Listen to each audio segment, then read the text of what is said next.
Пробиваешь сюда.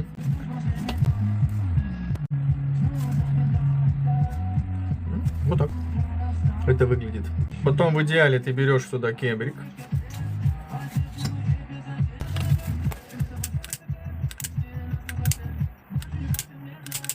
Потом колпачок, капельку масла добавить. Я хоть плюнь туда. Отверточку.